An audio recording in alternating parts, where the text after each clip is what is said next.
Dear Kenya, 5 years are gone. We are here again. We are here to build a resolute Kenya. We are here to build a peaceful Kenya. We are here to build a better Kenya. It is your right and responsibility to participate in a peaceful, free, fair and credible election. It is your civic right, your religious duty and your social responsibility. My dear Kenya, on 9th August and after the election day, I urge you to pursue peace and prosperity of our beloved country through word and deed. Listen to this. Accept the election results that are announced by the Independent Electoral and Boundaries Commission, appreciating that only the IEBC has the authority to announce election results. Encourage anyone who is dissatisfied with the election results to seek redress in courts of law as provided for in the Constitution of Kenya, and refuse to participate in mass action or demonstrations regardless of provocation or incitement before, during or after the elections. May this be an election with a difference. Do your part, Kenya. Pray for peace, and as far as it depends on you, live at peace with everyone as recorded in Romans 12 verse 18. Always remember, mimi ni Mkenya, wewe ni Mkenya, sisi ni wa Kenya.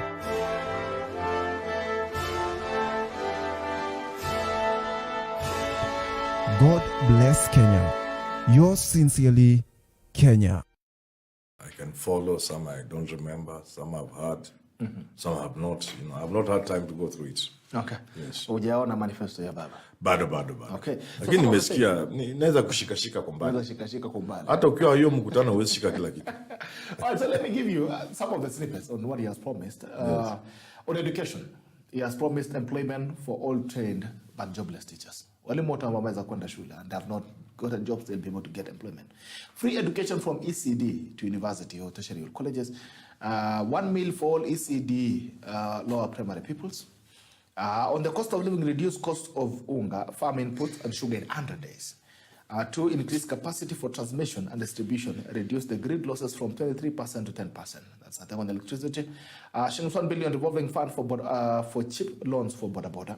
On social protection, 6,000 monthly to 2 million vulnerable families.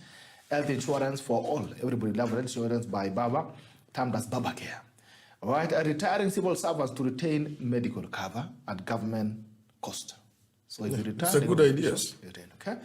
Monthly upkeep for single mothers. All the single mothers will have monthly upkeep. Devolution allocated 5% of national revenue to counties. 2, transfer all devolved functions that are still pending. Industries, there'll be 1 factory per county, 1 product basis. Public debt, of all Kenya's public debt management, reduce phase of accumulating debt, pursue debt relief. On youth, ama vijana, 7-year tax holiday, waiving of licensing fees for youth on businesses. Kasi mtaani to continue. Kenyan Diaspora Investment Bank to be set up. Good ideas. If they were implemented, then Kenya will be a good place to live in. Certainly, it will be a wonderful place. We'll be on our path to Canaan. So do you think we'll have started the journey to Canaan? Do you think it's viable? Pardon? Viable? Do you think it's viable? Why not? Okay. Why not? It's just a will. It's nothing you need more than the will. Okay. If somebody is in State House, all they need is a will. I mean, those things, none of them are utopian. All of those things are achievable. In fact, if it was me in State House, it will be more than that. 6,000 will be 20, 30,000. Yeah, and I'll even give it to more people than Raila wants to give. So any critic of the manifesto? Do you think there are things that are not? The only thing I would say is the question implementing. If you talk of free education, Raila himself stressed the word free to indicate, if I know some little English, that he's aware this is not free education. By the way, if you were to cost education and make people pay for it, it will be cheaper than it is today. Yeah. So it's not a question of whether those things are achievable or not. The devil is in the implementation. When Kibaki came up with a free primary education, the idea was good, but it was implemented in a bad way, so it never became free. So even the 6,000, you can say you are giving, but the money doesn't reach people. You see what I'm saying? Or it goes to the wrong people. But the ideas are good. I would support the ideas. You associate with them? Yeah, I would support them. Okay. Yeah. All right, Gloria What are your comments? Well, I was actually looking forward to seeing this manifesto because one thing is certain, since we have gone into this election year and even from 2018, actually from the handshake, it has been clear that this part of the political divide has never been about the economy. These are guys who have been pushing for, constitutional reforms. These are guys who have been trying to make spaces for themselves. When we had the BBI, there was that expansion of the executive. So I was actually looking forward to seeing what their manifesto would look like, because even as they started campaign, they didn't really have a messaging for their campaign. So BBI was supposed to provide footing for their messaging. And that time they were saying uniting Kenyans, and when it flopped and it was declared unconstitutional and Kenyans actually rejected it, they had to go back to the drawing board. And then we saw them coming back with the very confused messaging. At one point, they even almost joined, or actually they did join the Hustler Nation movement by talking about buy Kenya, build Kenya, and things like that. There was some confusion. So I actually was looking forward to seeing this because, can I be honest, I'm not surprised. I have had the privilege to actually just peruse through the document, and I watched the very beautiful launch, which probably costed taxpayers a lot of money because we know who's sponsoring this campaign. And I will tell you, eventually, Azimio played catch up, because when they tried to sell that peace narrative, oh, let's unite Kenyans were like, wacheni kutusumbua na hizi vitu zenu za kutu-unite, sisi tunataka pesa mfukoni. And truth be told, when I say they played catch up, we have been saying pesa, kazi ni kazi, pesa mfukoni since we introduced the Hustler Nation movement, since we introduced Kenya Kwanza. And yesterday there was even a tagline from Azimio talking about pesa mfukoni. So as I'm saying, they are playing catch up. And when you're playing catch up, you know what happens? It's like you're in class. Unatafuta Kenya rakaraka, and you're just like, hey, let's, on top of the 6,000, what do we do? Let's put this, let's put that. So you can tell that the ideas are very, I would say the person who put that thing together ni kama alipewa 24 hours. So the back-end engineering of it, like actually Professor said, I'm waiting to see how they are going to implement it. A simple thing like that 6,000 social protection fund for each vulnerable family. The first question we ask is, how do you decide who's a vulnerable family and who's not a vulnerable family? The second thing you ask yourself is 6,000 per household, or they're talking about per household, and they're talking about targeting 2 million households. So if wale watu wa mathematics mtaona, that is around 144 billion per month. So 144 billion per month, I would like to see from the Exchequer and our ministry how they will account for that and where that money is going to come from, especially when they intend on closing down an industry like Mitumba, the Mitumba industry, which actually brings in per container 1.5 million on taxes. So I'd like to see how and where they are going to get 144 billion to give vulnerable families. Yet in the same spirit, they are saying not every hustle counts. Yani kuna kazi zingine zenye azisi za maana. Unajua mtu akikuambia, like today I'm wearing Mitumba, this my top is Mitumba. You might call it Mitumba, but for us who have gone to school and we have been out there, we have gotten the exposure from international community. This is actually an industry called thrift shops, where because of the uniqueness of an item, and probably when they manufactured, so unaona kitu yangu venye nini I'm slaying, when they manufactured this thing, it is not like from China when they bring 3,000 copies of the same. So because maybe me, I want to just be the only one with this thing, then I go to a thrift shop. Yeah, even for the elites, Mitumba is called thrift shop. Sasa we have people saying ati tunavaa nguo za watu wamekufa sincerely. You can't shut down a whole industry that is bringing in taxes to the billion. As I said, per container, one container actually pays tax of 1.5 million minimum. And per year, we are actually importing 8,000 containers. Okay. So ukifanya hiyo calculation, that is tax income, Yani serikali inachukua kitu kama 15 plus billion kutoka hapo. Sasa if these people are bright, they should even be understanding how that is a source of revenue for them to now go and finance this their 6,000 per household. So anyway, for me, the manifesto didn't shock me. When you had utterances of someone in Azimio, anyone in Azimio talking about bringing down fertilizer prices, who has been running around this country talking about fertilizer? Talking about when he was the Minister of Agriculture, fertilizer was at 2,500, and he just doesn't understand why now it is at 6,000. So to hear it being uttered yesterday by Baba, it is like, of course, typical. You people couldn't even sit down and just analyze what you intend to do for this country. So what you did, mukakopi, mukachukua, fertilizer, nini. And then when they ran out of ideas to copy, or when they could not find anything else to copy, they decided that they are going to end malaria. I looked at the health promises that they were giving. It's absurd. It is actually an insult to our doctors in this country. It's an insult to our practitioners. It's even as if they could not sit down, you know, professor wakona madaktari wengi huko wanasema wakona maengineer madaktari. Unajua sisi ni hustlers. Sisi tuko na skills. Huko wakona madaktari, and they couldn't sit down a doctor who's practicing in this country to actually tell them the pain points that the health sector requires. They came up with some skewed policies. If you read what they want to eradicate malaria. That is what they're promising. It has come down to that. So, Bitok, we are happy for anyone who has a manifesto. To be honest, I'm actually happy that they have a manifesto because it's better than TB Mantialala. At least this time wametuambia watafunga Mitumba. At least this time wametuambia they don't recognize all hustlers. At least this time wametuambia that above and beyond all the policies and things that they should implement on the nurses and the doctors, they will eradicate malaria. At least one of the other things wametuambia, which was very, very interesting, was that they are going to implement they're going to recognize prior learning. And I was laughing because I've been on this show when I was talking about Kenya National Qualification Authority, an agency that was gazetted, I think, 4 or 5 years ago, that has already been implemented, which has a director. By the way, that director should feel he should feel very insulted because he's been in office for 4 years.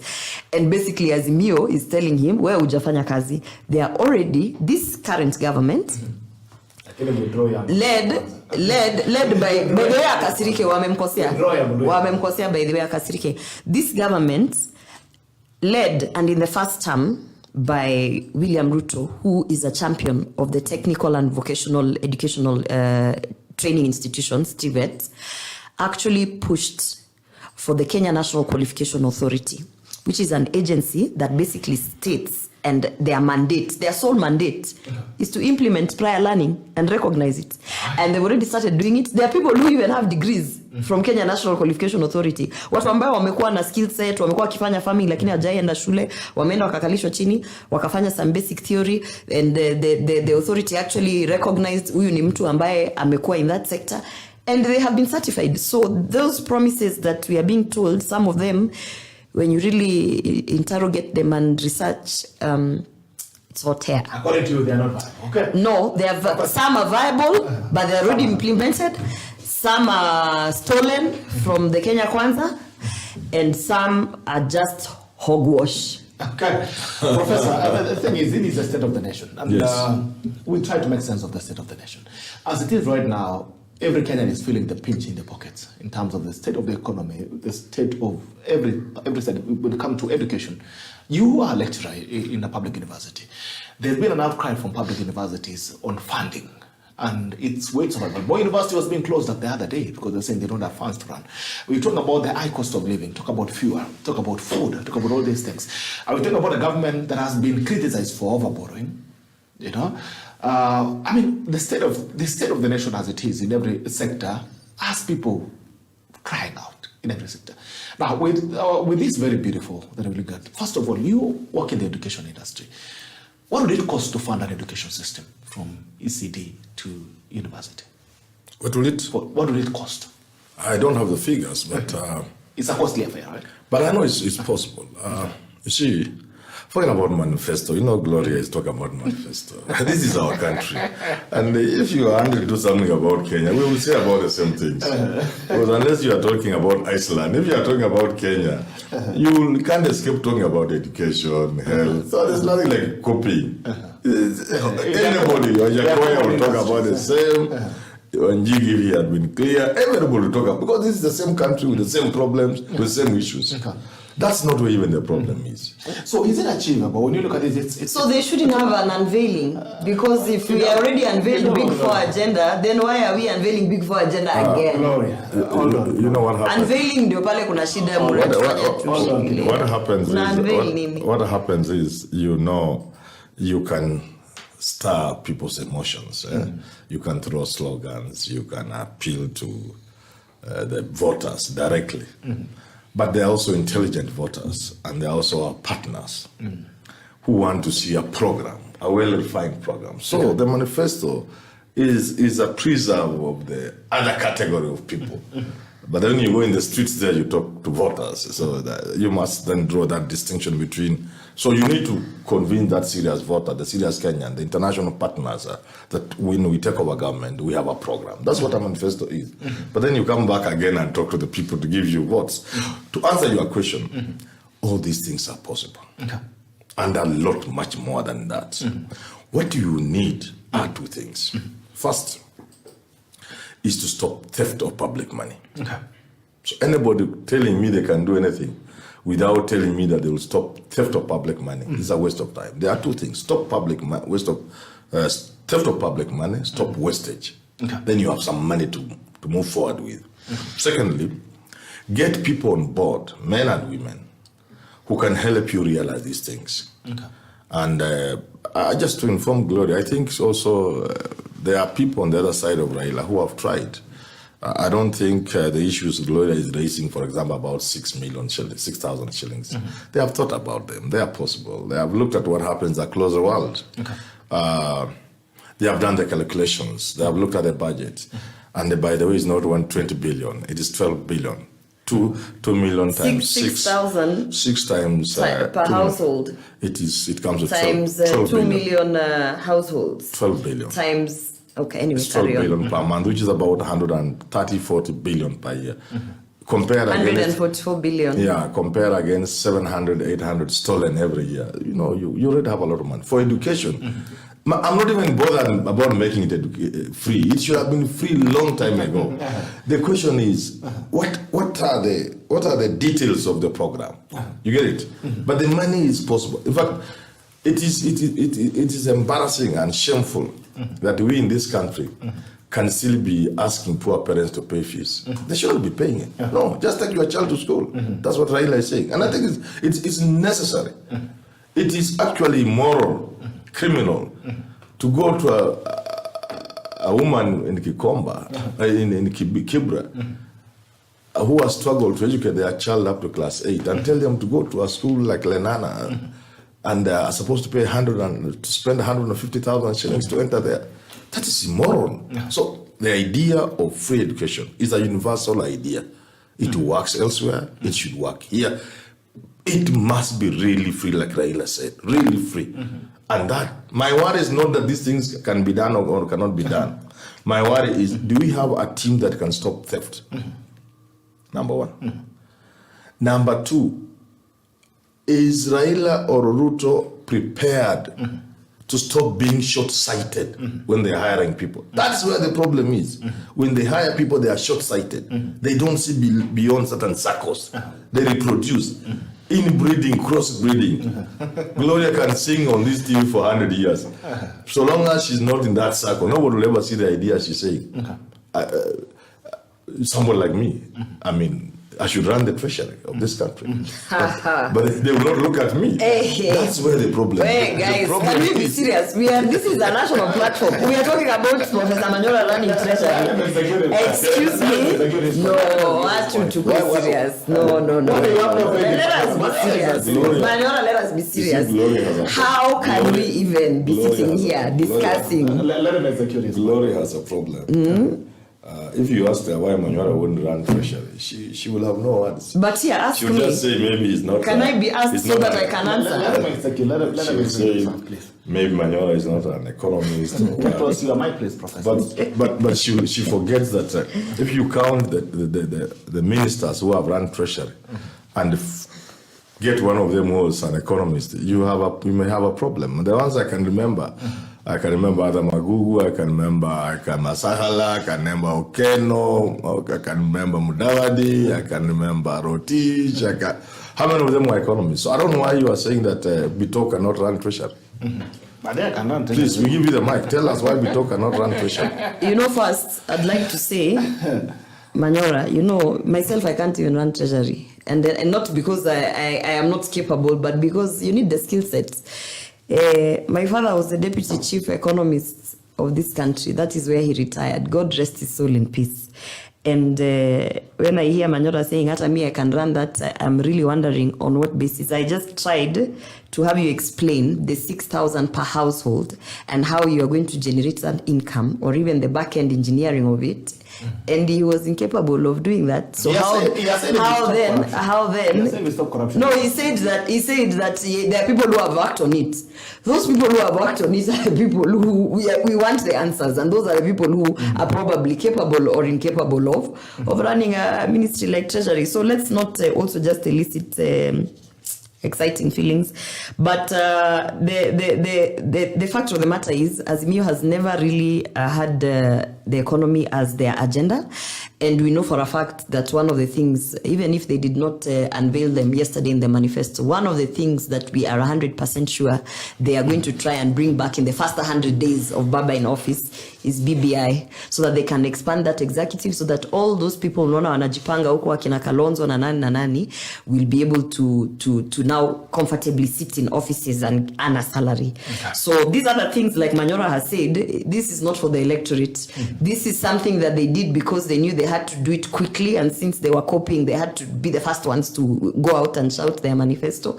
But we know that the real agenda of Azimio is to create positions for the people that are there at the top, and the real agenda for Azimio actually is that they are a project of Uhuru Kenyatta and the continuity for whatever it is that the Kenyattas have been doing, and business protection. That's the real agenda. It has nothing to do with Kenyans. It has nothing to do with the electorate.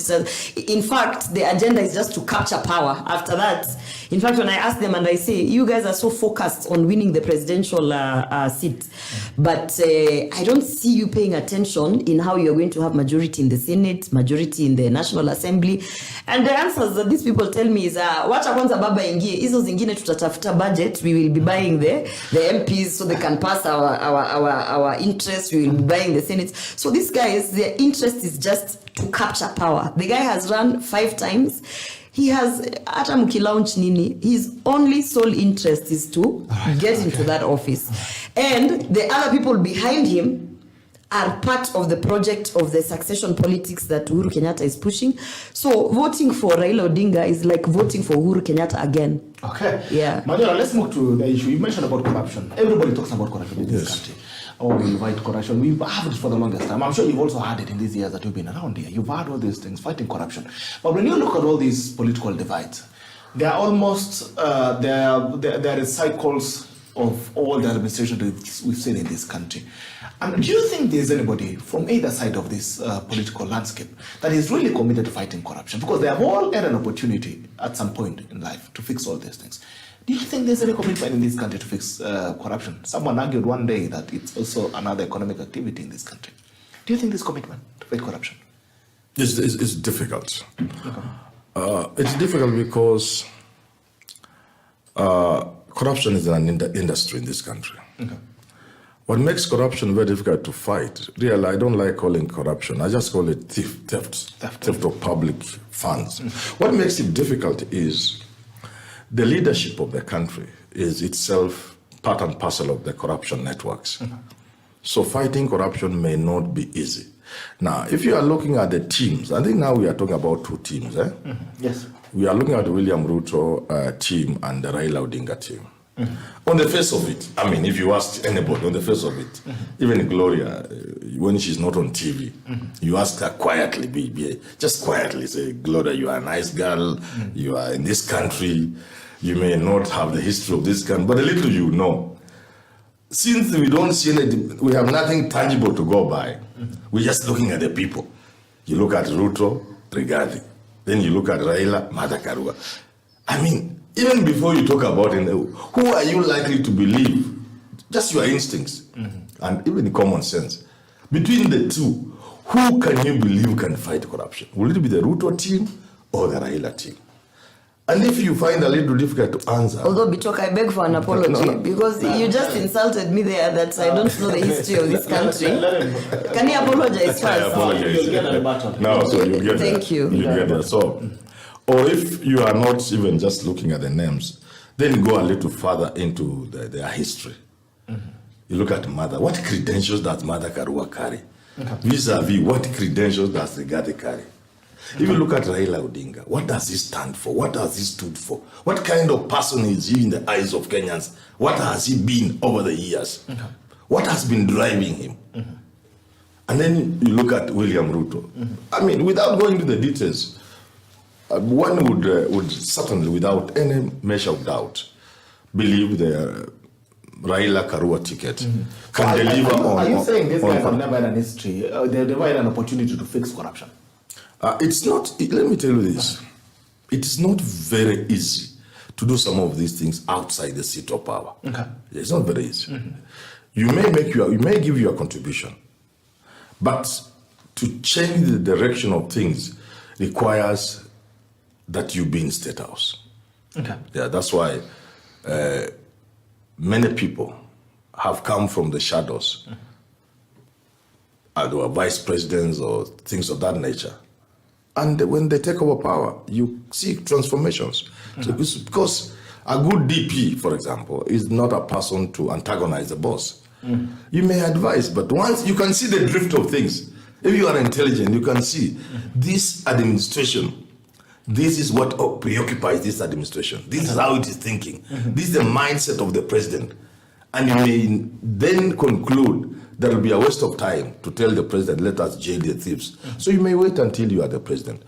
But in their own small way, both Raila and Martha Karua have made contributions in the fight against bad governance and democracy and corruption in their own small way, from their own small positions. Yeah. Okay. Yes. You don't believe Kenya Kwanza can fix corruption? They can. I mean, I'm saying once we have to wait for you to go.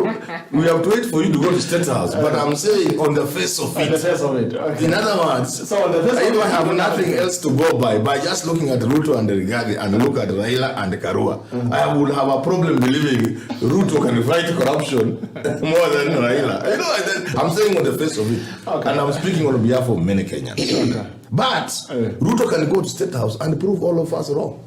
You get what I'm saying? He can go there and prove everybody wrong. He actually could be the man to jail thieves in this country. Yeah. Gloria, is it possible to fix corruption in this country? Everybody talks about fixing corruption. Is it? Definitely, but I agree with the Prof. By the way, you need to have all the instruments of power for you to be able to fix corruption. Why do I say that? When we are saying fixing corruption, first of all, we have to be able to arrest you, bitok kama umeiba pesa ya nini. We take you through the proper processes legally, and we have to push until we convict you. And that whole judicial system needs a budget. And that budget, as we sit now, is controlled by the executive. So again, if we are going to fix corruption, if we are going to ensure that we have convictions that DCI and all these agencies are actually doing what they are supposed to do. One, there has to be goodwill from the president. And then we have to be able to give proper resources to those agencies that need to actually bring forth convictions. You know, if you convict one or two people, then it becomes serious that, by the way, this thing, if you are caught stealing public resources, You are going to go to jail. So there's a whole system there that needs an overhaul, and there's a whole system there that actually needs to be completely detached from the executive so that it can have full independence and its budget not controlled by the executive. And that's why I say I agree with Prof. In order for you to fix corruption, number one, you must be in State House as the president, not as the chief of staff or the deputy president, as the president. So then that begs the question. Since the handshake, Baba and Uhuru Kenyatta have been very close friends. And as a matter of fact, Uhuru Kenyatta has actually come out and said that afadhali huyu mzee ananisaidia, right? Meaning that he has that level of influence in terms of kusaidia president to push some of the things that he thinks are good for this country. When we had the COVID funds stolen and Kenyans were literally killed by thugs in the name of COVID billionaires, our president came out and said that he has given, he's giving us how many days? How many days do you remember he said? It was 21 or something. 21 days. Yeah. Akasema in 21 days, Ikitu, we are going to find who stole, and the nephews and nieces are going to be convicted. So till today, we are counting how many days you can imagine. So there's no goodwill from the person who has the full autonomy and all the instruments of power to actually deal with corruption. Now, then I need to ask Kenyans to think about it this way. That person is the same person who is now saying that we must vote for Baba. Uhuru Kenyatta now is the one who is pushing, telling Kenyans, mzee amenisaidia, tumpigie kura, this is the person who can deal.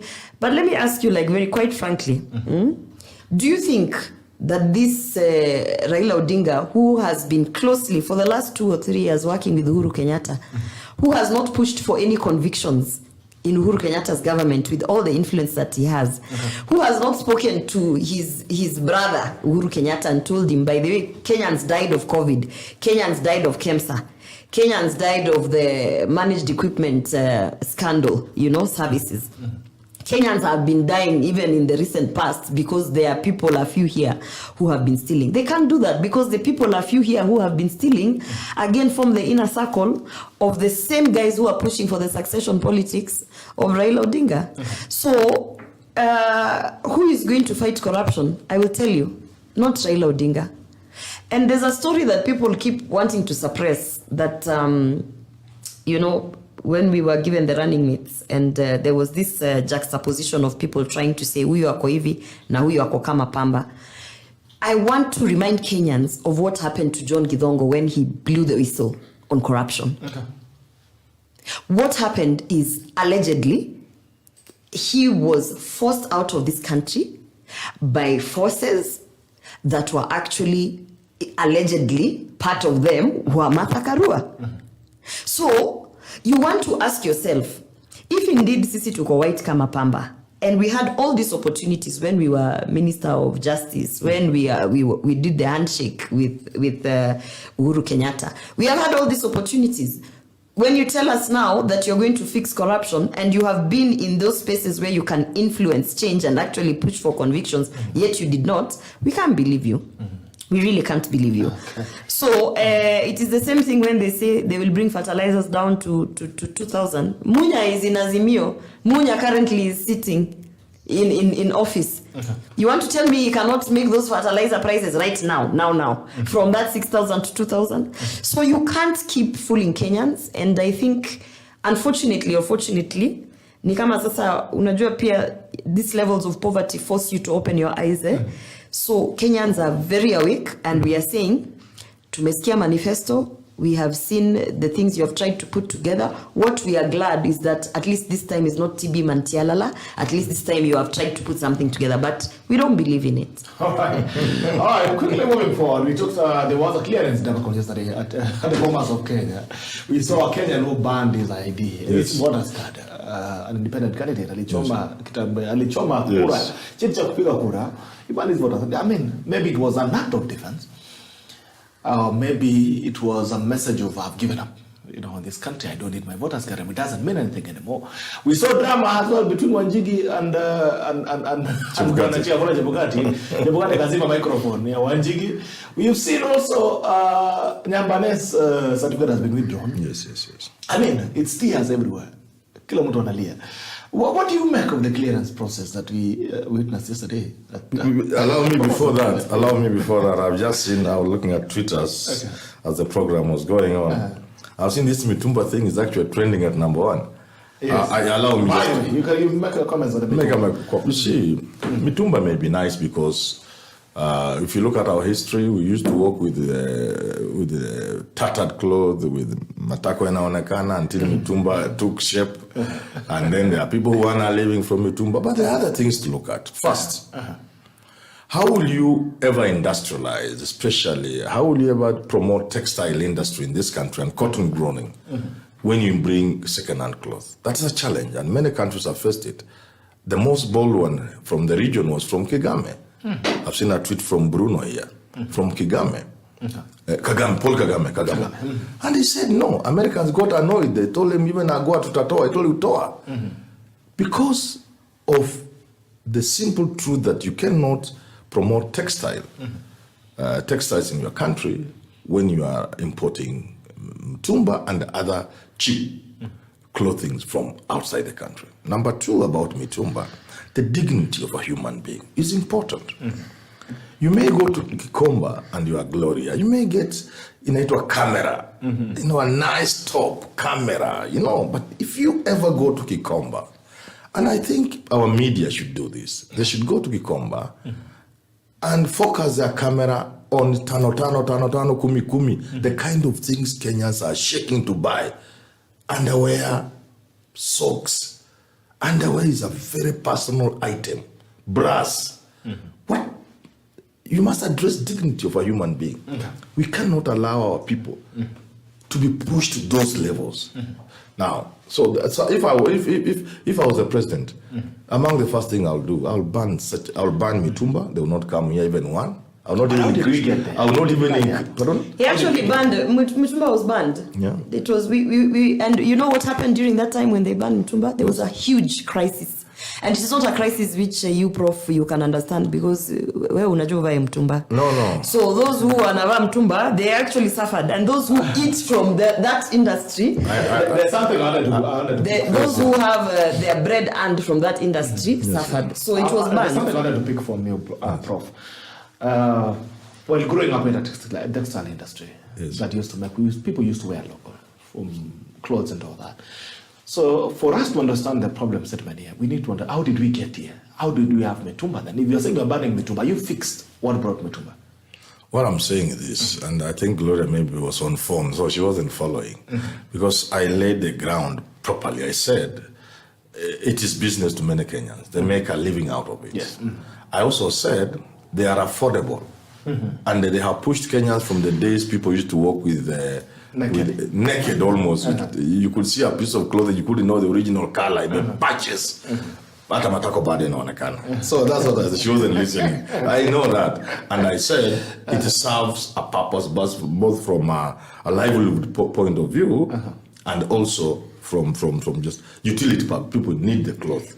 But I also argued that if you are going to grow your own industries, especially in the textile sector, then you must bite the bullet.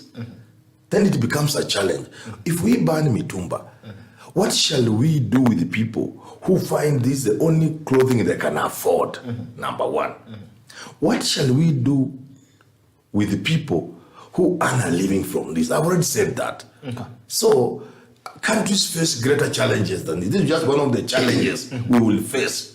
I have told you even the genesis for you. You're also not listening. You're on your computer. I said even the genesis, how it started. The people were walking naked. Now, people try to have, we had ginger from Uganda, clothing. It was initially ginger, then we had our own kikomis later, but it was a question of kushona nguo. It was easier to get a ready-made thing. Ready-made things that were imported would be much more expensive. It was before this era of plastics from China. These clothes and shoes we wear, which are plastics, which are just cheap and substandard. So what I'm saying, this is a challenge we must face. But for Mitumba, it's not just because of the industry. It is because of the dignity of a Kenyan woman, a Kenyan man, having to go to Kikomba na kununua underwear, a woman buying underwear used by another woman in some part of the country at 5. That dignity, we cannot compromise on that. So we have to address it with the challenges. Now to your question about Nyambane, Jimmy Wanjigi. I think the law is very clear in that matter. You need to have a degree. When Nyambane went, I think he had transcripts. As a teacher from my university, I know that once you have your transcripts, you are as good as done. And any employer should not bother about a degree. Is the paper itself, the graduation is a formality. Okay. The paper. The ceremony that then grants you the degree certificate. But when the law then requires that you have it, it means you must have gone up to and including the graduation and you have the degree certificate. So Nyambane didn't, but they allowed him. When Wanjigi came, I don't know whether they were now realizing or whether they were working or whether they were acting under instructions as Jimmy Wanjigi tells us. But right from the word go, they shouldn't have cleared Nyambane because he didn't have a degree. It must be ready completely and not anticipated. And therefore, Jimmy, it is the same. Clearing him would not have been a problem. But let me tell you, I have sung this song for a long time. We in this country do not know the meaning of ability. When you are going for something, why don't you work with the people with capacity to help you do something? I come from my place. I've seen people trying to be governors and their running mates have issues. Did they have people around them who are processing these things for them? If I'm Jimmy Wanjigi with all the money I have, if I was his advisor, I would just sit with the vice chancellor. Because you are finished. You have finished your degree. Because that's the question, is not that he has finished. What we know as the public knows that he has the transcripts. He said he's graduating in December. He's graduating in December. Yes. So that I'm saying, if he had somebody like me next to him, Gloria may not like it, may think I'm not capable of advising. I would have told him, look here. In many universities, for example in South Africa, you do not necessarily have to graduate in your university. When you are finished and your university is not ready for graduation, they can send you to another university. They just send your details there and you graduate. And your degree will read your original university. So what would be the problem with the Wanjigi fast-tracking graduation in Desta? It's not a big deal. You are not buying a degree. You are just saying instead of December, can we have a graduation earlier than that? And the vice chancellor can go to Senate and say, we have people here who need this certificate to run for office. And can we have the graduation in September? There's nothing bad. If there are costs to it, you just meet the cost. In any case, I've always argued, our universities are doing parents and students a lot of disservice because when you are graduating and you are in a crowd of thousands of people, where is the fun? We need to have as many graduations as possible in 1 year. So that when people are ready, they are just graduated like in other countries. So that when your parent comes and you have friends, you are just in a room like 100 people. The cameras are there rolling, the video, and that's wonderful. Why do we wait until we have thousands of students to graduate? Now with thousands of guests and thousands of parents, the whole thing is useless. So I'm saying, you cannot fault Chepkati. But I have a problem with people like Jimmy Wanjigi, who could have known better. It was possible they could have gotten that graduation earlier than December. There's no problem about it. But you cannot fault Chepkati. Another thing about the presidential candidate, and I want to be really happy with Chepkati. I must be allowed to be happy with Chepkati. If you have the number of people who wanted to run, how can you have an election? Going forward, Parliament, it's too bad Gloria didn't go there, but next time I'm sure she'll go. Parliament must make the necessary laws to make sure we lock out jokers from presidential campaigns. Because they can plunge the country into chaos. Because if you had there are more than 40, supposing you cleared them, the voting itself will take, how long will it take? How long will it take? How long will you be in the telephone booth going through that booklet? Yeah, you'll take 3 days to process the presidential election. I'm telling you, it's very difficult. Second, and that will cause chaos in the country. Secondly, you need to protect these people from harm, because if one of them dies, the candidate or their running mate. Then the election is postponed. Imagine postponing an election in this child environment. It can cause chaos. So we need to make the laws so that we do not blame the IBC. We do not blame the Chepkati of tomorrow. The law must be very clear that to run as a president, you need to deposit 10 million shillings or 100 million shillings. You get it? Okay. That money will be refunded to you if you get at least 15% of the total votes, because you are not a joker. But if you are a joker, the money will go away. So we lock away all the jokers. Don't tell me our rights, or you are selling the president to the highest bidder. Even that 200,000 shillings. How many people can afford it in this country? 99.99% of Kenyans can't even afford that 200,000 shillings. So it is still for a few. Why not we be honest with ourselves and say, a presidential ballot is not a joke house. It's a place for serious people who want to lead their country.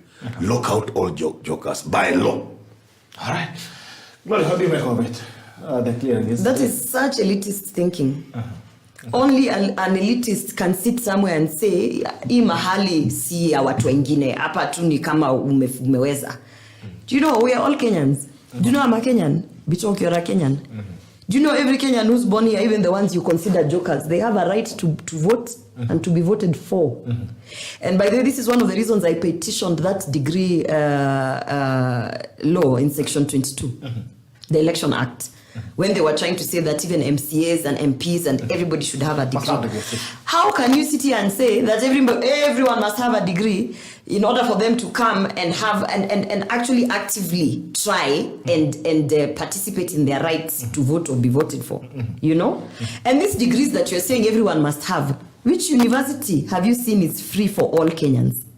Do you know that there's a girl child in Samburu who was auctioned for dowry, who didn't even finish class 7, yet she's a leader. Okay. So now, as a marginalized group of people, you know, the girl child in Samburu, you are also on top of her, telling her that, you know, shida zako umekuwa nazo za early marriage. You're also telling her, now we are even going to make sure that you never ever get a chance to you know, practice your right. On top of that, we need a degree from you. So sometimes I hear these Azimio fellas speaking and I get upset because they really think that this country is theirs and theirs only, and that it does not belong to some of us. You know? But it is an IBC issue. It's not so, no, it is a Kenyan issue and we must fight it with everything we have. It is a Kenyan, it's not an IBC issue. When you have someone in studio saying that, you know, this presidential race is not for jokers, what are they trying to tell us? That if you are born in Kibera or Kawangware or Mukuru, or if you are born to a single mother, or if you are born to you don't even know who because you are an orphan when you are very young, we are saying you are a joker by virtue of the fact that you do not have 200,000 or 10 million or whatever it is you're trying to imply there. No. You are a Kenyan and you have every right. And if you think in your region where you live, whether you have a home or you don't have a home, if you think you are capable of getting 1 or 2 or 3 people to believe in you and they can vote for you, then you have every right to participate in an election as a candidate or as a voter. So you have a problem with the clearance? I have a problem with elitist thinking. I have a problem with, and you know, this is why we're here. This is why this country has reached here, where we only have certain families, the Odingas and the Kenyattas, and you know, those people who, this is our country and you must be serious enough to be a presidential candidate. That is nonsense. That is nonsense. But we are reminding them in this election here that even a chicken seller is serious enough to be a candidate. We are reminding them that even Wajakoya, who you might not take seriously because it does not come from your line of thought, we are reminding them that Wajakoya is a Kenyan. And while he is a Kenyan, he has every right to actually participate in this election. And if he thinks, which he thinks, that he can actually become the president, we are reminding them that Wajakoya, same as William Ruto, same as Raila Odinga, actually garnered all the signatures that he needed to be cleared by IEBC.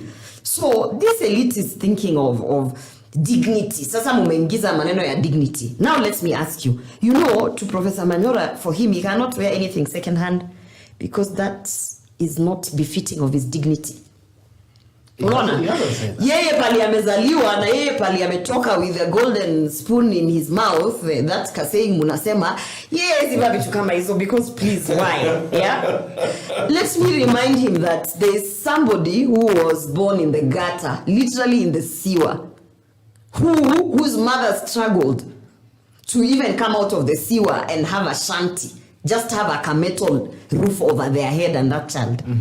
That person, their dignity has not been tampered with when they go and they spend their own hard-earned 50 shillings or 5 shillings and buy themselves a piece of clothing. Their dignity is intact. Can I tell you that? Hao watu wenye wamezaliwa State House ndio wako na shida ya dignity na mtumba. Hao ndio wanaona mtumba, you know, it's like it's now stressing our dignity because, you know, as elites, we only wear designers.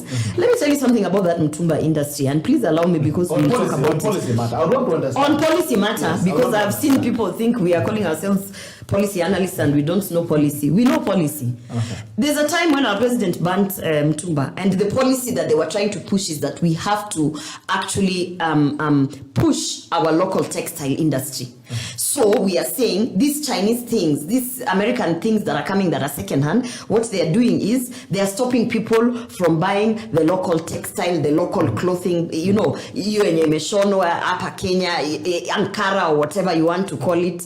And so now the policy was that in order for us to push that our manufacturing on the textile is actually appreciated by Kenyans, we are going to ban the Mitumba. Now, when we had a monopoly in our telecommunications, and we were trying to push M-Pesa, you know, did we ban Airtel? Did we say, Airtel, nyinyi ni waindi, na tutaki waindi hapa, tunataka sasa local communication, so wacha sasa to ban Airtel, to ban, there was another one that came, I remember those days, what. Did we ban all those industries, those companies, so that now we can focus on our local M-Pesa, Safaricom? No. What Safaricom did is that they understood this is actually a competitive field. And if I'm going to be able to secure these local clients, these Kenyans, I must be able to understand why are they now purchasing those Airtel SIM cards and not Safaricom? Or because those ones are cheap, let us try and see how we can be competitive in price. You cannot say that in order for our industry to thrive, by the way, even if today you ban the Mitumba industry, and we still have Ankara per piece selling at 5,000 Kenya shillings a piece, who told you that me, who earns 250 shillings a month, is going to buy that Ankara? That is not the solution. So in terms of policy, when you're looking at policy that you want to say, we want to introduce, it's the same thing they did with scrap metal, because you want to make sure that a certain sector thrives. You know, you cannot force clients, customers to buy your things because umefunga market. And the only people who do that are the people who actually push for monopolies in industry. And who are those people? Who have monopolized milk? Who have monopolized licenses for you to sell oil? Who have monopolized? Those are the kind of people who are now coming back to try and monopolize an industry. But if they really mean good for this textile industry, they should sit down with those players and ask them, why is it so expensive? Me, this top I'm wearing, this one, to be honest, I bought at 550. Why is it so expensive for me to buy a local, you know, something that is, you know, made in Kenya, here in Mombasa Road at 4,000?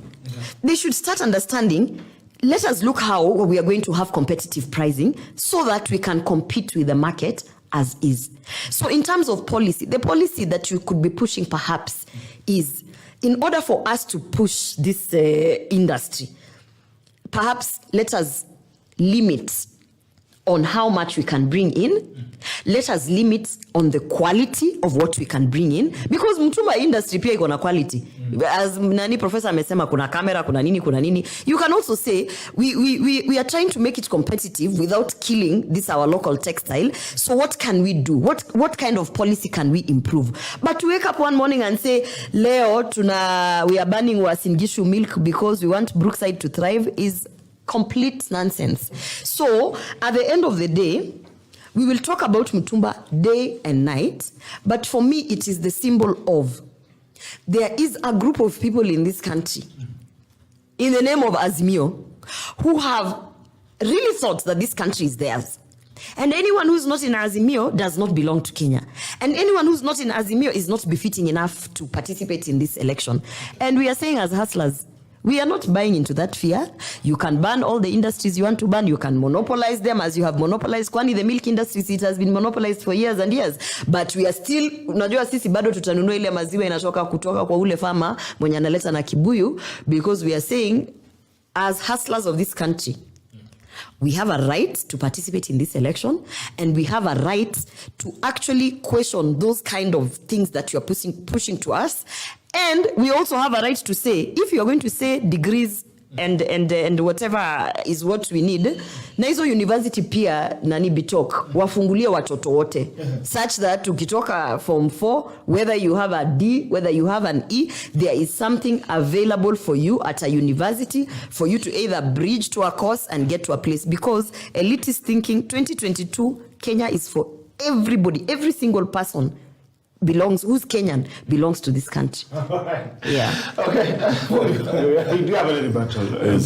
Na nitakununulia Mitumba, Professor Manyora, nitakununulia jacket ya kamera. You know, Gloria was not here when you asked me who I was. She hadn't come. I told him Manyora is a simple person. I'm a small, simple person from Lumbe village. A villager. What's it dynasty? No, I'm a villager. I own even nothing. And sometimes I surprise people when they find me from a tattoo. Because I'm a simple Kenyan. I own nothing, Gloria. So I'm not elitist. I'm not anything. You see, when you talk about Mitumba, Gloria, really, we are talking about international trade, international business between nations. And when trade between nations began taking shape in the world, it became necessary to have some measure of control. Otherwise, if you allowed everything into your country, then you'll collapse. What are your national interests? And that is how the issue of tariffs comes in. So tariffs are part of international trade, and you can't avoid them. And countries always look at what is in their best interest. Okay.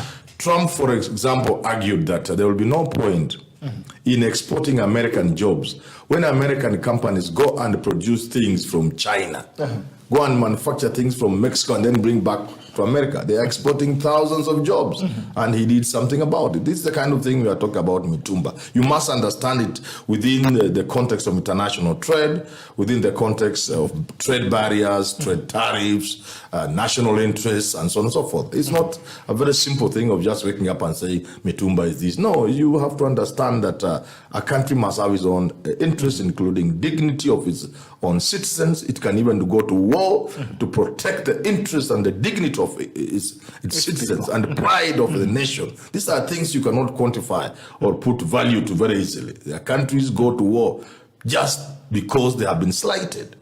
Countries protect what is theirs, including the dignity of their people having to buy second-hand underwear, and it's normal. And then the textile you have to grow. Yeah, it's everything. It's a much more. A person who has bought a second-hand car has no dignity. I'm saying it is much more complex than you are trying to put it. No. So it's a little more complex than that.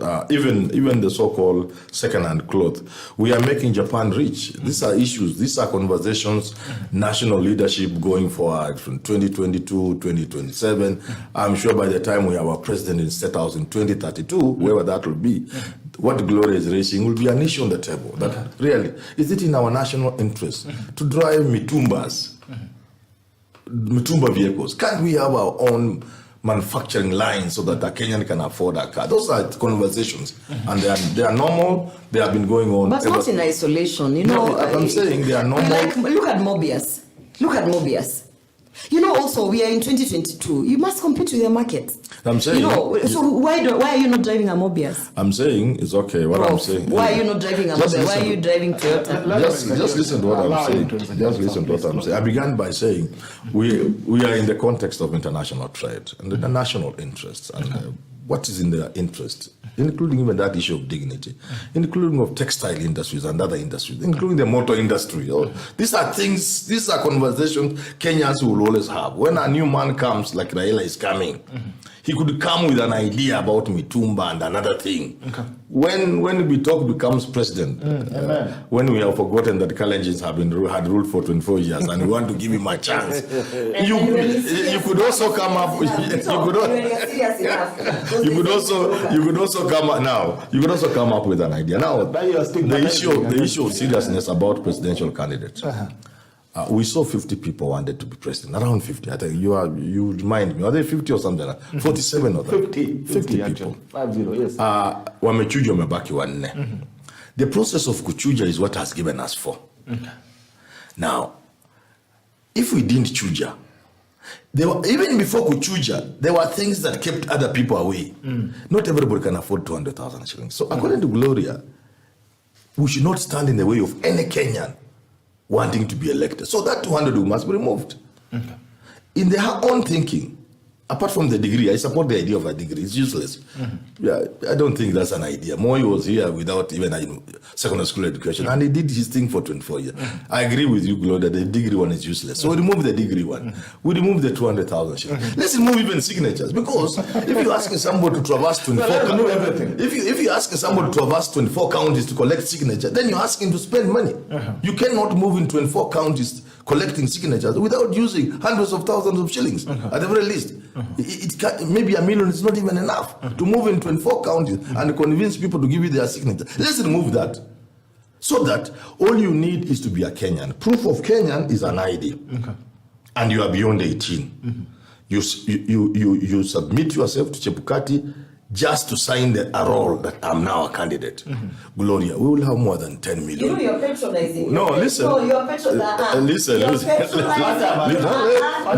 me finish. I'll finish.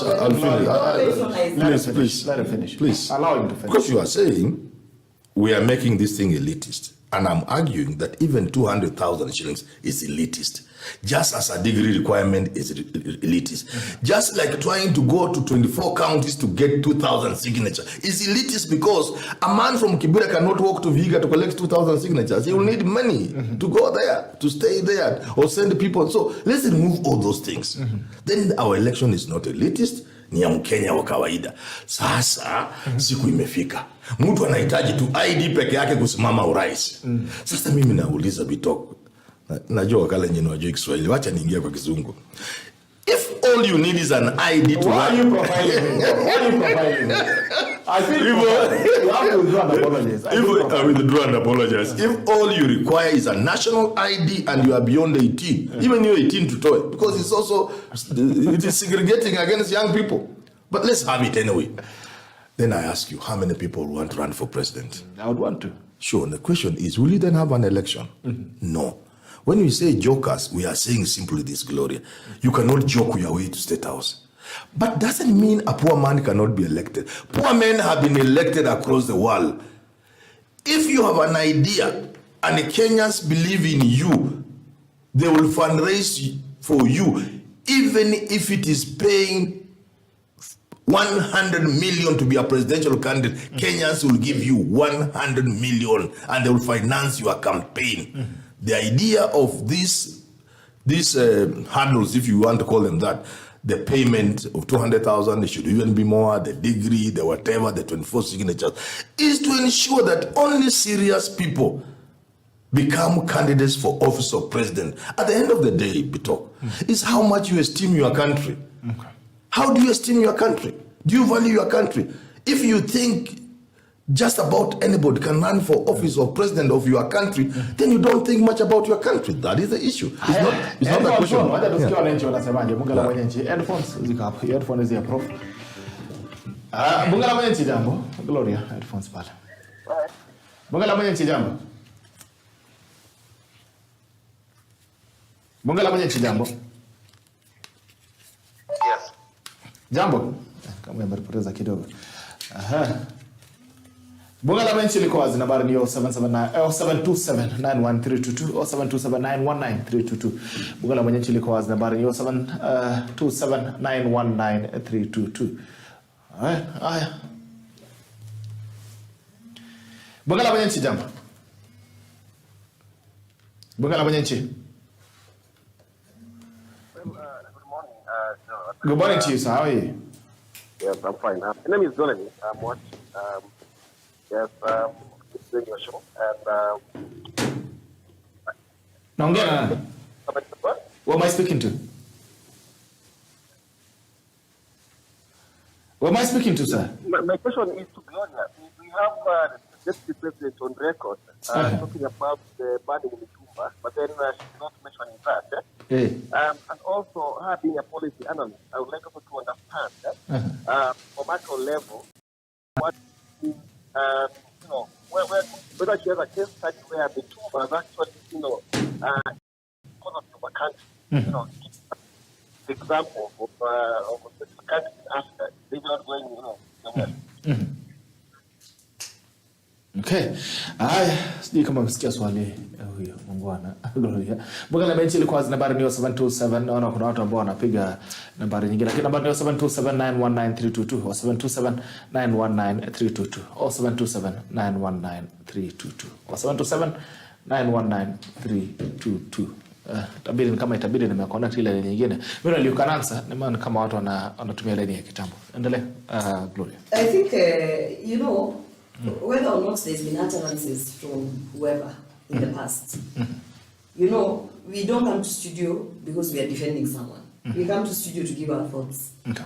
And my thought is, and it remains, that you cannot ban an industry just to ensure that another one thrives. Okay. What you can do is you can push to see policies that will make it a fair ground for both industries. Okay. And those utterances, by the way, people must remember also, before William Ruto was the deputy president, he was also an amateur politician when he began. People grow. Okay. Yeah. Bugala mwenye jambo. Hey. Good morning, sir. How are you? Hello? Hey, mambo vipi? Poa bwana. Leta habari. Una echo. Yeah, echo. Unanisikia vizuri? Can you hear me now? Yes, I can hear you. Haya. Can I Okay. Kama kidogo. Tusikii. Bugala mwenye liko wazi. Okay, unaweza tumia nambari ya kitambo 0779801010. 0779801010. Bugala mwenye liko wazi. Nambari ni 0779801010 plus 2547798010. 07798010. Nambari liko wazi. 07798010. Haya, kama ngona kidogo wanachanganyikiwa na nambari mpya. 0779801010. 0779801010. Nimeona chairman Rama kidogo hapo na kuna swali nimeona ametumia hapa kindly ask Elobito. Kindly ask chairman, mambo vipi? Hey. Chairman, jambo. Vipi? Unajua mimi nimeenda auto mode nikapiga laini ya zamani. Nimeona wacha tubaki hapo kwa sababu sasa Yeah. Sasa, Gerald. Yes, sir. Unajua saa zingine we stop and I don't want to sound disrespectful, but we stop thinking in terms of our country. Okay. And gunning for simple and tangible local solutions. I will give you an example, and I hope we'll talk about this later on.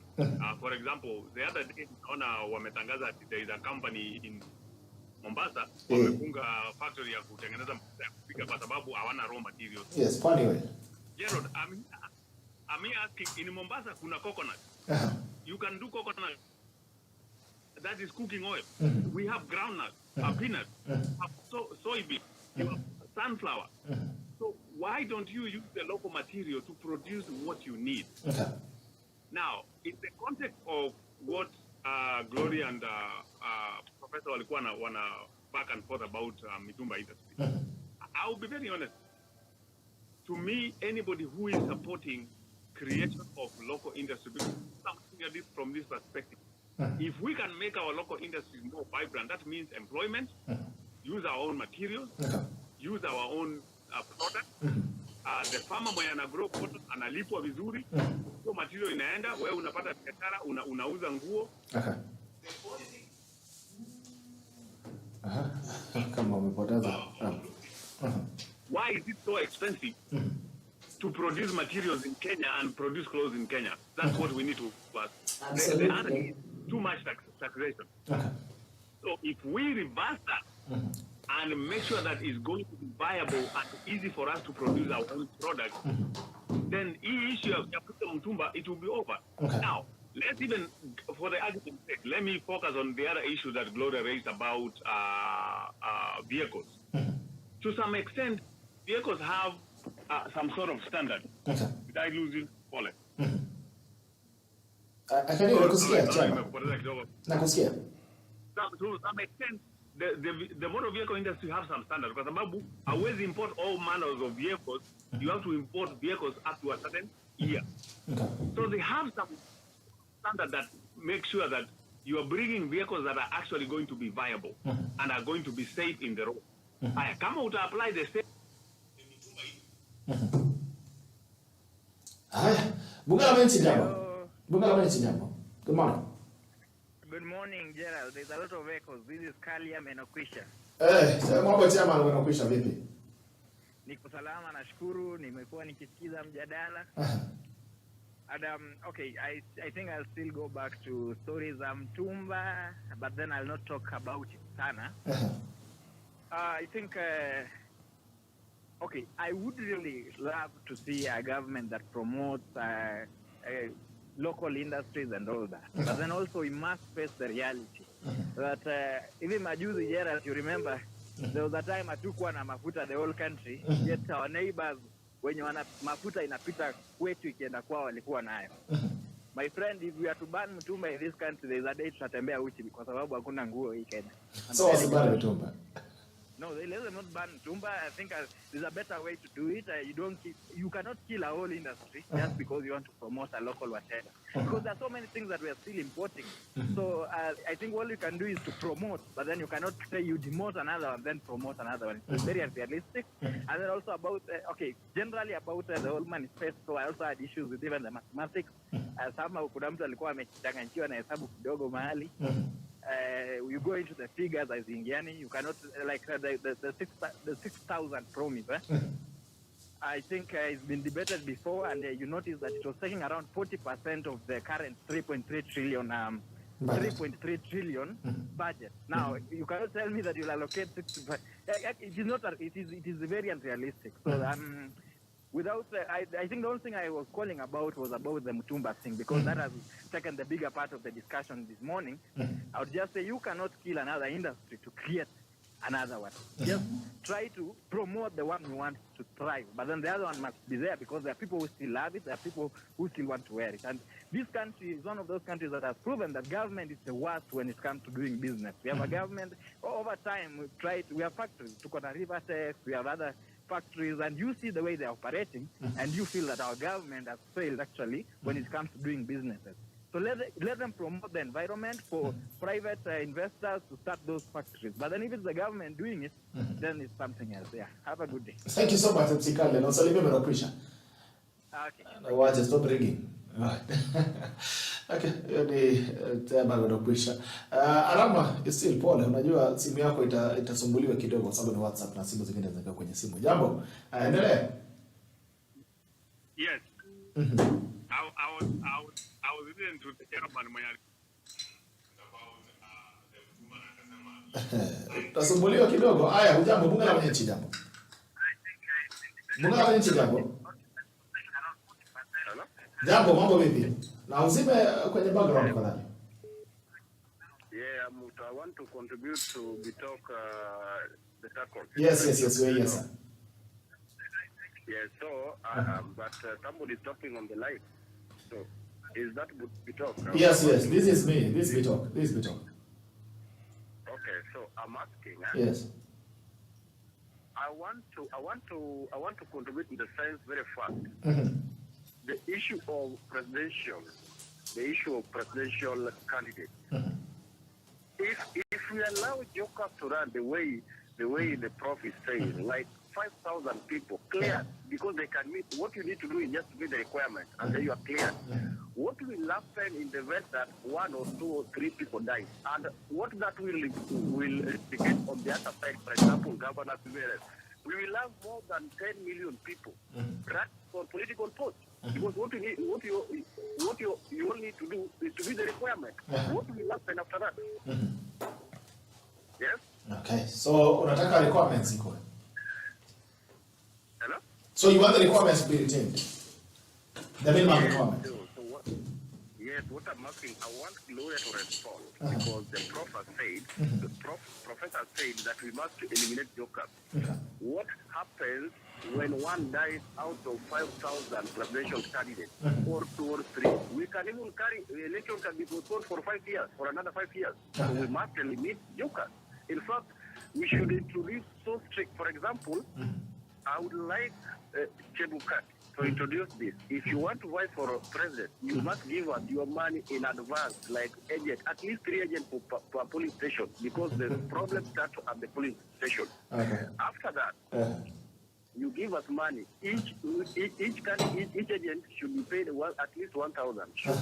So deposit 100 million for your campaign with the IEBC.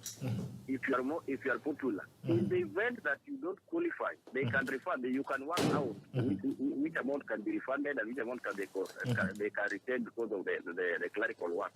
But we are not going to allow everybody to run for presidential candidate. That is just a waste of time. Everybody will go to the board.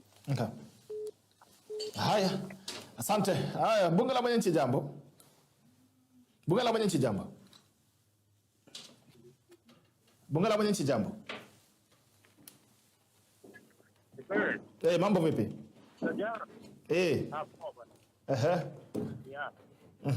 Ongea nani? Naongea na Arab leo. So let me ask Manyora. Unataka kuongea na Manyora?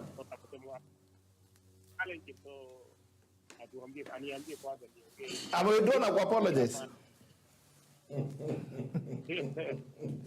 Anyway, let me thank him first for acknowledging that Chad is doing a good job. The price he's putting up there is elite. There's no way for that. So I think, and he came in and he spoke about, people that cannot afford. So he's talking to both maps, both sides of his map. So really, he needs to clarify that. But my question is, I wanted to ask him though about Raila's education, because it's kind of fake, right? Nobody has clarified it. We really don't know his education background and stuff. I know he went to Germany, but he claims to be an engineer.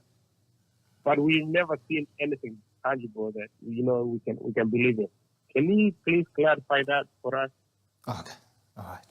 Asante bula mwenye jambo. Jambo Gerald. Mambo vipi? Mzuri sana, huyu ni Robert. Yes, Robert, niambie dada. Niko na swali moja, and I think you're having a good discussion, but I think we should go back to the basics and ask ourselves, why are we where we are? Because if you look at the politicians that we have, most of them are the same things that have taken Kenya to where it is right now. As much as Professor is parading for Raila, he also has his take. He has fought for the country, yes. He's good. He has done all he has done. But he should tell us, instead of the 10-point agenda, can he go back to the basics and address what is hurting the local mwananchi? The issue of jobs, the issue of medical care, the issue of affordable school, going to university and all those kind of things. Those are the issues. The issue of food. Those are just the basic issues that Kenyans need to be addressed to. Not about the Mitumba. They can wear the Mitumbas as much as they want, But can they afford the food? We are missing the point. We are talking on big things, but by the end of the day, hata ukibani Mutumba, Kenyans watafanya ni utauzia hiyo nguo expensive, wataenda uchi. They should tell us from where we are what is required for us to do, at least to make food affordable, to make agriculture work, we have a government that is telling us they are losing 2 million every day. 2 billion. How can we cut on that? Yeah, 2 billion every day. Okay. I mean, the cost of food. We don't care about the cars and everything else. Kama mtu ameshimba tumbo, anaweza tembea mguu. You know? Asante. Kama mtu ameshimba I think Manyora should also address that, because he has an advantage of age and has been there for a while. Atuambie, why are we where we are and what should be done? What are the more basic things? Even if watasimama watu milioni moja, it's okay. Do they have an agenda for the country? Because hata ukiangalia manifesto ya Jubilee, it was so sweet. It was so nice. It was so enticing. But by the end of the day, imetufikisha wapi? You know? We address the small basic things. Thank you. All right. Asante sana. Thank you so much. Acha nirudi kwako Chairman. Mambo vipi? Chairman. Haya, kama Chairman kidogo pia baya. Jambo. Hello. Yes, we talk. Yes, sir. I would like to ask some, for example, the 6,000 that I was talking about. I think that our problem is theft. Stop theft. Money is there because you were told, I don't know whether it was Maradakare or what, but we lose 2 billion daily through corruption. If we can fill that gap, Kenya is the 6th most top 10 richest country in Africa. Kenya top the list, 6th. Out of 53 countries, if Kenya is number 6 with this all corruption, what we need to do, forget about everything. We need the right woman or man in the state house. Then phone in today, tomorrow call a press conference and give the direction that this is what we are going to do. Forget about things to do with procurement in the government sector. Those are bullshit. Rubbish. These taxes that are in petroleum, remove all those taxes, broaden the tax base. Therefore, you will have enough money to run the country. Are you getting me? I'm getting this. The problem is theft. The problem is theft. Just feel the theft and everything will go smooth. We cannot run a country if we cannot stop corruption. We are here because of corruption. Let's stop corruption, then things will just go okay. Because we have a lot in place. The issue of Mitumba is not that we remove Mitumba, but there must be a systematic way to deal with it. We cannot just be a dumping site. Why should the Kenya be a dumping site for Mitumba? We have river tax and all this. Let's exploit our potential. We have a lot of resources. We have a lot of raw materials. Let it done in a systematic way that in the next 5 years, we are through with Mitumba and we are proud of Kenya and we buy Kenya. Buy Kenya, build Kenya. That is it. Thank you. Then the issue of people running for offices. I want Kenyans, and this is for goodwill. Let us come together and agree that if you want to lead country, you must have some basics. You must have some requirements, and they must be very strict because everybody will go and run for MPA, we will have close to 10 or more thousand people running. Now that alone will be corruption. Why? Because what will people do?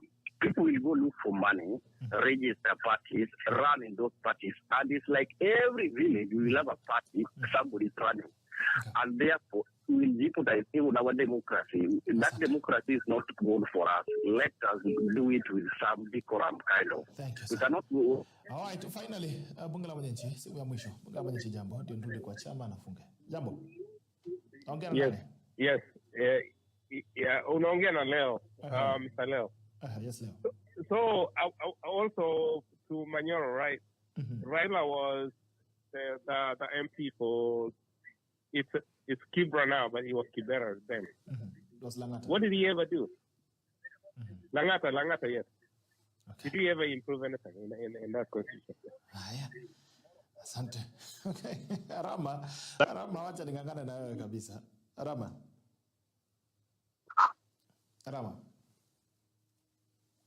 Hey, Bwana Gerald. Endelea. Yes. Okay, asante sana. So, real quick, Gerald, I think we have talked enough about the Mitumba, but I just wanted to make one point. Okay. I'm not saying, and I don't support killing one industry for the sake of the other, but we can gradually start moving to the other aspect and still implement the same process to get the same people employed and thrive the industry. It's not cut and dry ati leo simamisha tuende Rivertex. Hapana. It has to be gradual. You have to have a plan. You can't just go anywhere. Addressing the issue about presidential elections and the presidential candidates, I think to me is a simple. I had one of the person who called in and said you have to afford to pay agents in the polling station. Why would you need to have agents? We need to clean our electoral system, but having integrity in our electoral system by the IBC. To an extent that you there is no need for you to have. Yeah, you don't need agents. If you make the election system great and have integrity, then you don't need agents at the polling station. Because for me, I believe, and I have said, we underutilize IBC. IBC is charged to oversee elections in Kenya.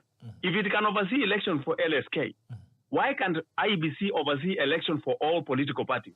Ndio hii mambo ya sijui mtu anapewa direct nomination, mwingine unaenda unafika siku ya kura jina yako haiko. No.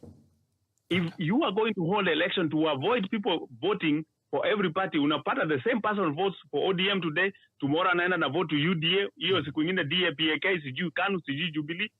You hold election in every region at one time, same day. If you go to, for example, unaanza na Western, na Coast, you hold election in those areas. So that people go, unafika kwa booth, unauliza, weni chama gani? UDA, ballot ndio hii, enda piga kura. Weni gani? ODM, ballot ndio hii, enda piga kura. Then the votes are counted for all those people, so that one man, one vote. Then you eliminate all these issues of people thinking that, hey, I had 20,000 votes in my nomination, but in general election, I only have 200 votes. Where did my 20,000 go? Because you are using the same people. We can address that issue, that simple. Na hii mambo ya all these signatures and everything else, then it will be eliminated. But as long as we have this problem of election system the way we have right now, then the need of having those signatures will always be there. That's my submission for today. But thank you guys in the studio for your contribution. I appreciate and I good points. Endeleeni na hiyo moyo. Thank you. Asante sana Chama. Thank you so much. Pole, you are disrupted. Pole sana. Haya, thank you so much guys. Now, nafunga masimu, narudi sasa kwenye studio. Haya. Taza na Prof. Yes. Amo ndio ulikuwa mwisho kuzungumza. Who spoke last? Who spoke last? You spoke last. Okay. Gloria. I like what that gentleman has said. If we clean our electoral processes and they are free and fair and transparent and legitimate and airtight, not no rigging, then actually you don't need agents, because you can imagine, as you're saying, you have each presidential candidate or each party has an agent in every polling station. Those are too many people. So if IEBC would actually do the job the way it's supposed to be and be independent, some of these issues that we are addressing now with presidential candidates would be taken out.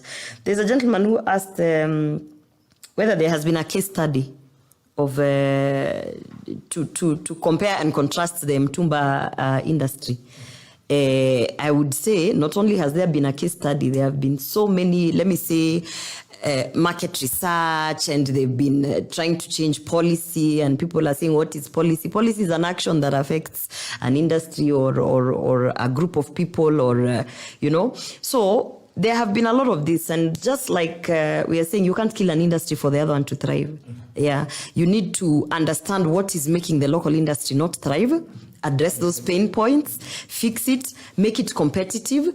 And by the way, when all Kenyans are able to have pesa mfukoni, which was our tagline and is still our tagline, when all Kenyans can work and all work can be, you know, appreciated, and they have pesa mfukoni, then if you are earning, Gerald, 1 million every month, I don't believe you will be running to Gikomba for camera. Si hata wewe utaingia mahali hapo kwa these big stores, you say, for today I'm going to buy things. So the point here is the economic empowerment of the people, and then all these other issues like Mitumba and second-hand vehicles and what they will be addressed.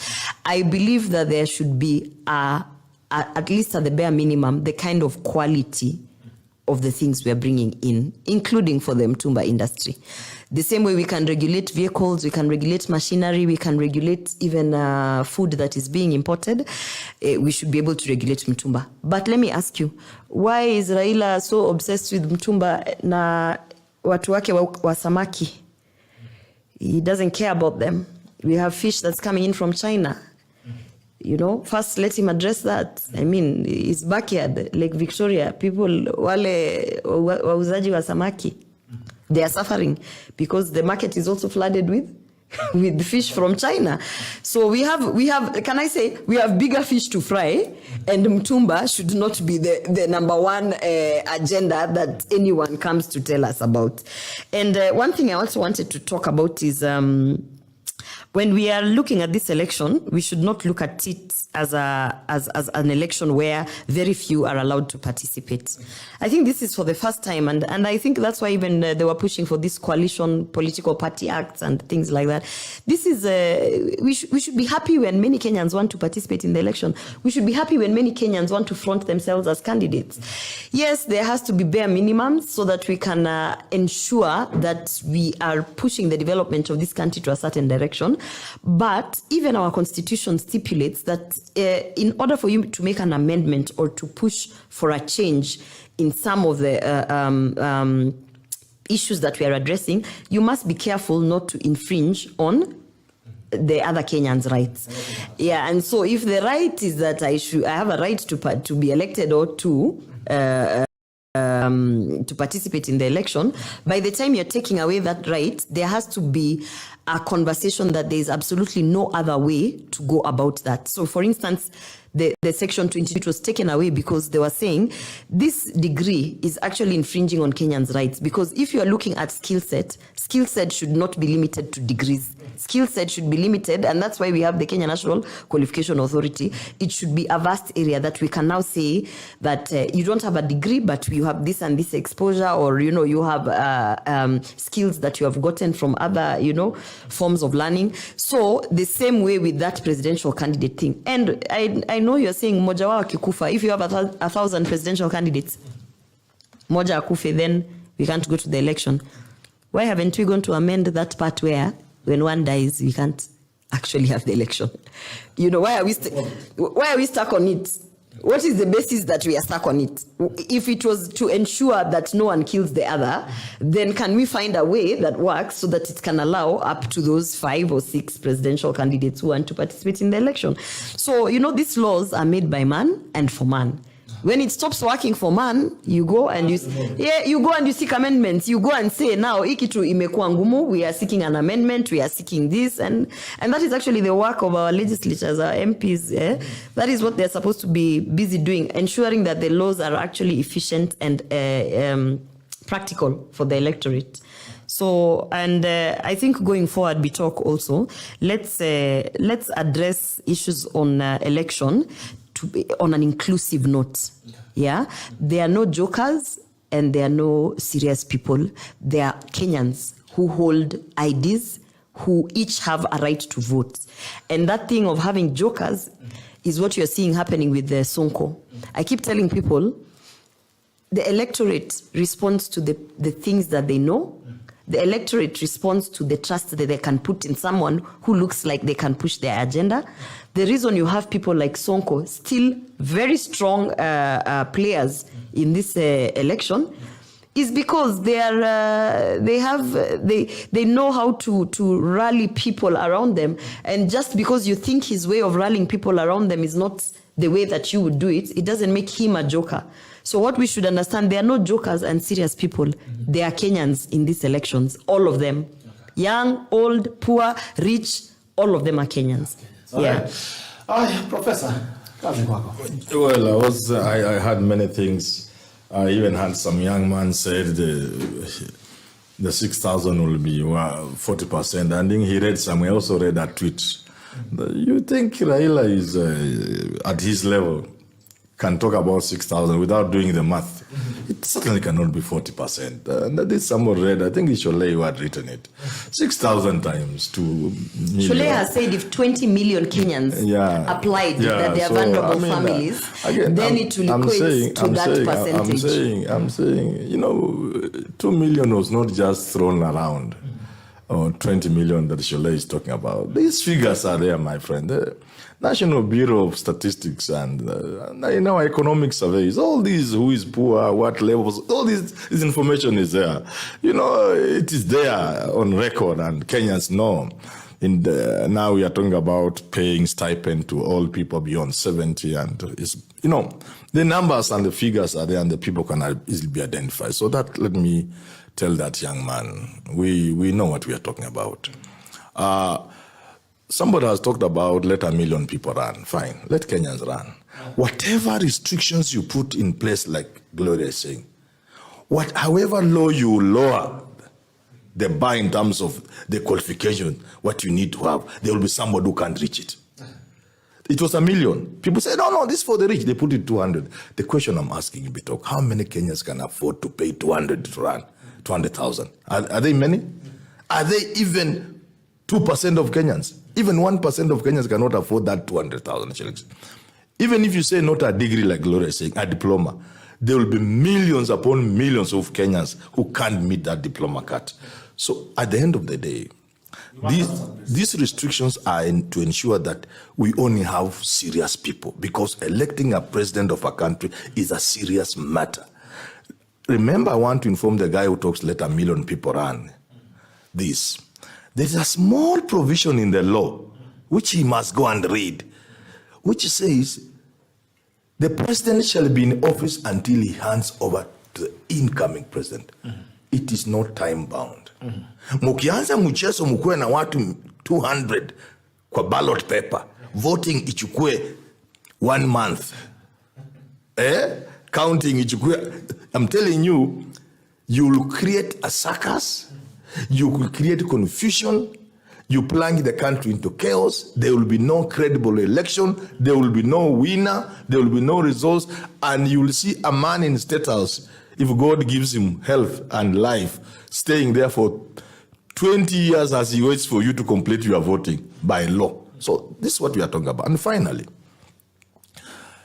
the things people are raising about food, about what, and all these problems this country has, we still have a lot of problems. Some of the problems are our own making. Some of the problems we have, poverty and hunger, is according poor leadership.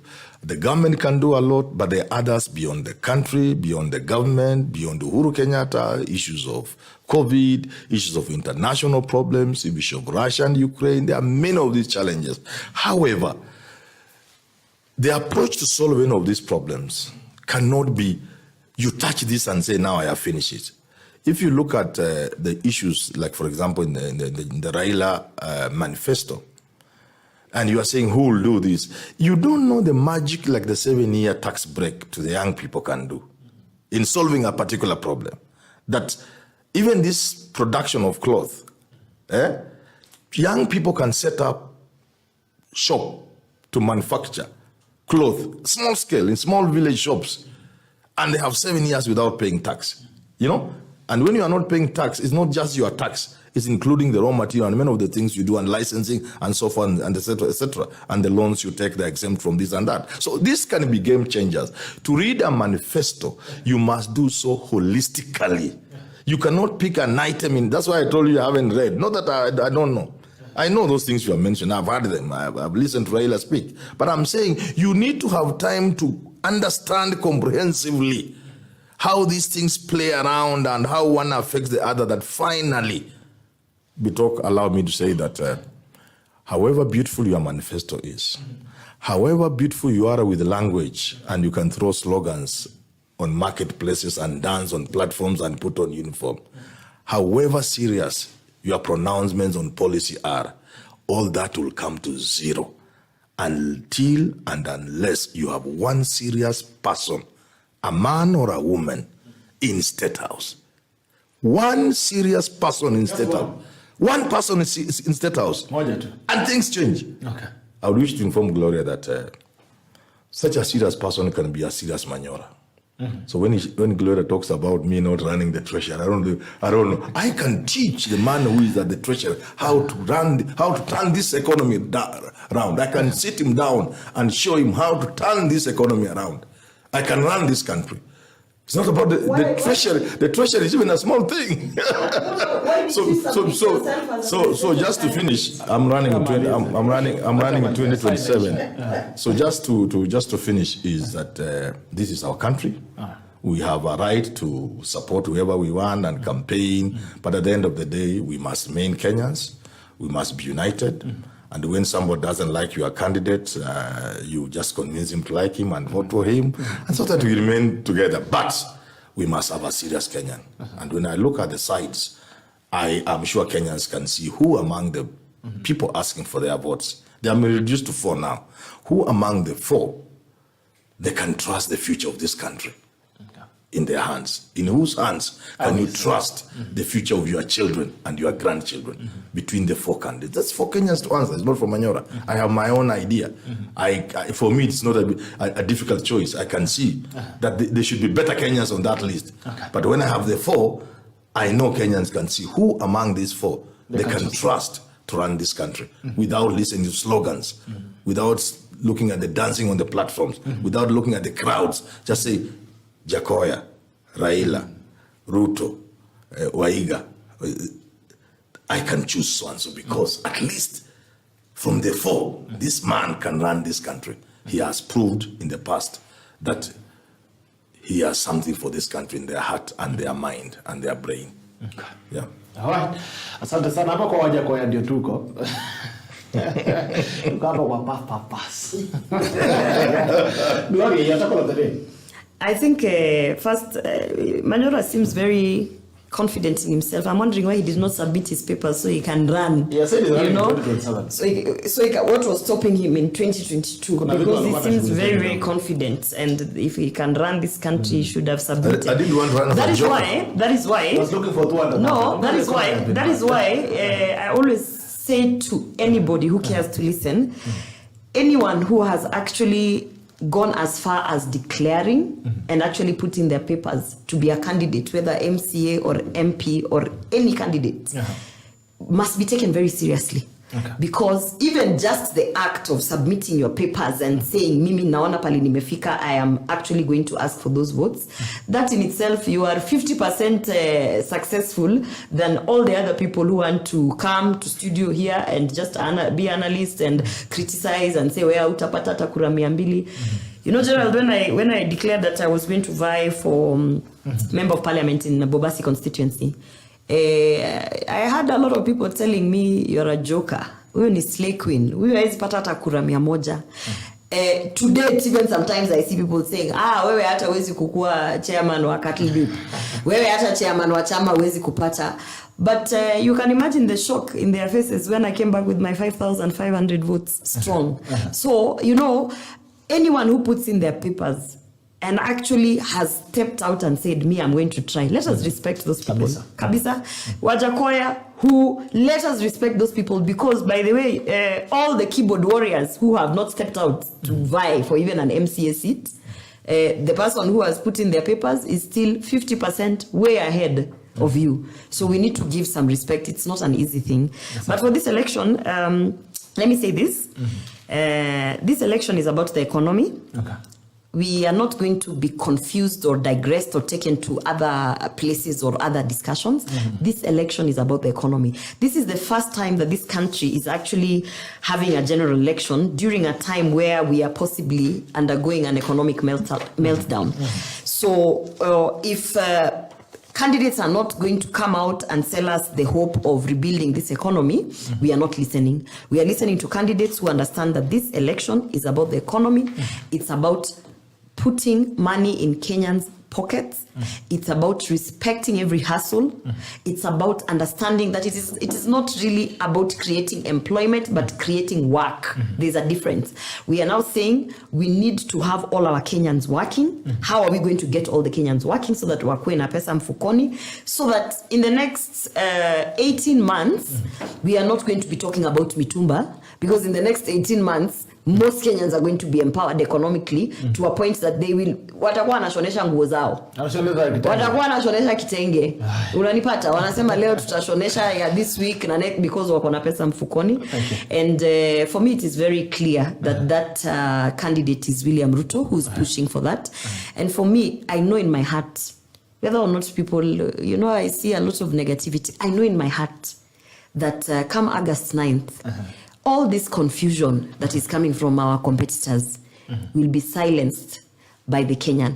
That Kenyan that they are calling a joker, that Kenyan that they are calling a poor person who doesn't understand what it means to run for an election, that Kenyan that they have refused to bring to the table, huyo mama mboga, na huyo boda boda, na huyo banka, na huyo Gloria Orwaba, wataenda kwa ballot in silence. And na watapatia William Ruto hiyo kura. I said a very good thing that this election is about the economy. Wonderful. But you cannot have an economic revolution with all the theft that goes on in this country. You must stop theft. You must look for people who have the capacity to deal with corruption and theft. People of integrity. People who have values. People who have stood for things. Then you can trust they can grow the economy, because the first thing they will do, they will deal with thieves. Okay. People who have not been involved in scandals, like VAT. It's been a pleasure having you. Have not been taking handshakes and, translating them to money. People who actually care about hustlers in Kibera. Those kind of people. It looks like everyone has their own kind of people. I mean, it's beautiful being in Kenya. It's a very beautiful democracy. Thank you so much for showing up. Prof, thank you so much, Gloria, for making time this morning. It's been a pleasure having this conversation. I wish you guys all the very best. Thanks for trying. I usually tell people, daring is winning already. Anyone who dares goes for this thing. Wale 5,000. Kuna 5,000 kwanza. You didn't tie us. 5,587 strong. Unajua tu kukula yako kwa sababu tuacheka kitu ya campaign. Ya macho. Campaign ilisha kama ya macho. Wacha macho. For the guys. Thank you. It's been a pleasure having you to class. For those guys who have called in, thank you so much. Pole kidogo bunga la mwenye nchi kidogo ni kama nimefinya kwa sababu ya masaa. It's been a pleasure having you. See you again tomorrow on Siasa One has just been the State of the Nation edition. Professor HERMAN MANYORA and Madam Gloria Orwaba. Asa alinjoy ungerudi ukiwa honorable. Usijali. 2027. Na pia president umesema 2027 don't be too sure that I won't be there. Haya. Asante, thank you so much and thanks for making time. Thank you for as well having this conversation with Kenyans. Let's have this conversation going. I will tell you guys. Nimewambia mara mingi. It's almost 60 days, under 60 days to general elections. We'll have a new president. It will be a Kenyan. It will be a human being. It will not be a monkey. It will be a Kenyan. Either way, this country will move forward. In fact, kama kuna watu wanataka hii siasa ishe ni mimi. Tumaliza na hii kitu tuanze kuongelea vitu zingine. We start talking about the economy now. We start scrutinizing the manifesto and the delivery henceforth. So until tomorrow, see you. It's been a pleasure having you. This is the tackle and it ends right now. See you again tomorrow. Bye-bye.